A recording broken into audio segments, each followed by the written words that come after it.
Hi guys and welcome back. So today I'm going to be showing you how to make these Halloween cinnamon rolls. Let's begin. To get started on the recipe, you'll want to grab yourself a large mixing bowl, and into the mixing bowl place your bread flour and the salt and mix the two together until they are well combined.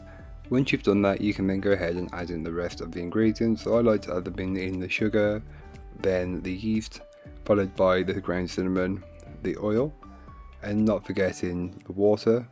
And feel free to use all water or all milk, but I'm using a mixture of the two. And then just a dash of vanilla, as this really does help to enrich the dough just a little bit more. I'm also adding some orange food colour, then mix this on a low speed to start with for 2 minutes, followed by a further 6 to 8 minutes on a medium high speed. And the dough should pull away from the bowl, but it should be a little bit sticky. Give it a brief knead on a counter that has been lightly oiled, and then place into a lightly oiled bowl, cover with cling film and leave somewhere warm for around an hour until the dough has doubled in size. While your dough is proving, you can go ahead and make the filling. So simply place butter, brown sugar, ground cinnamon and vanilla extract into a bowl and mix everything together until it's fully combined and you have a paste. It should look something like that.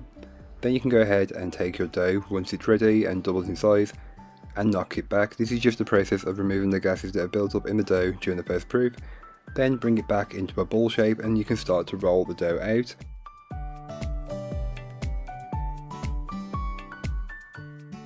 As always, I will leave all of the measurements and everything that you need to know in the blog post, which will be linked down below, so don't forget to check it out if you're interested in making this recipe. As you can tell, this has got that perfect jack-o'-lantern orange. Top that with the cinnamon paste that we made earlier on, and just spread and level it out and get as consistent as possible, and then you're good to go. I like to cut mine into strips, but feel free to roll it up and then cut it.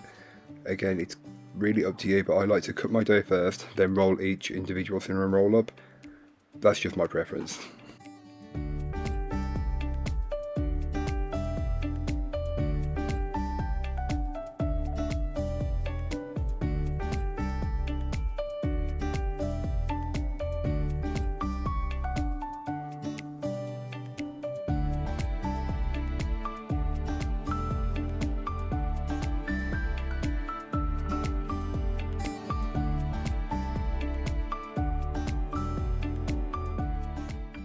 You can then go ahead and place your cinnamon rolls into a lined 9 by 13 inch cake tin or baking pan, and just place these cinnamon rolls as close together, but give them a little bit of space as they will prove up.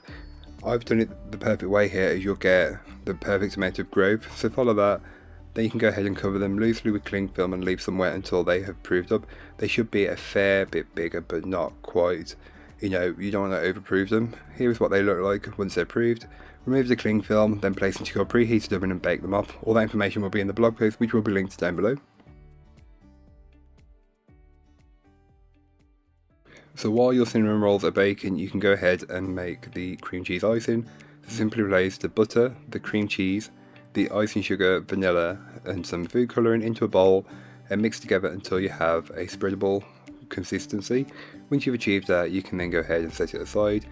Here is what the cinnamon rolls look like once they've been baked and are fresh out of the oven, but they've cooled a little bit because you can handle the tray. I then like to put the cinnamon roll glaze on top now, as it'll melt in and just be perfect. Repeat the process for all of your rolls, and then as an optional finish you can use some sprinkles on top. Again, not everybody will like this, but I thought to add a little bit more of a Halloween touch, just sprinkling over some sprinkles would just really finish them off.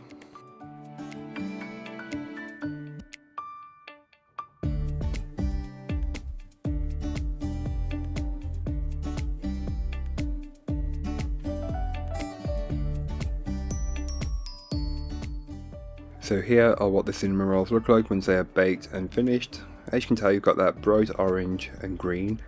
I feel like this is like the most Halloween you're going to get. But as you can see the swirl of cinnamon inside, which is perfect. But that's all for today. I hope you enjoyed. If you did, don't forget to like, comment and subscribe for more from me, and I'll be back again very soon with another recipe, so join me then. In the meanwhile, don't forget to check out the description. There'll be a link to this recipe, a link to my blog and links to all of my social medias. So don't forget to go and follow me over on there. But that's all for today. I hope you enjoyed. Bye guys.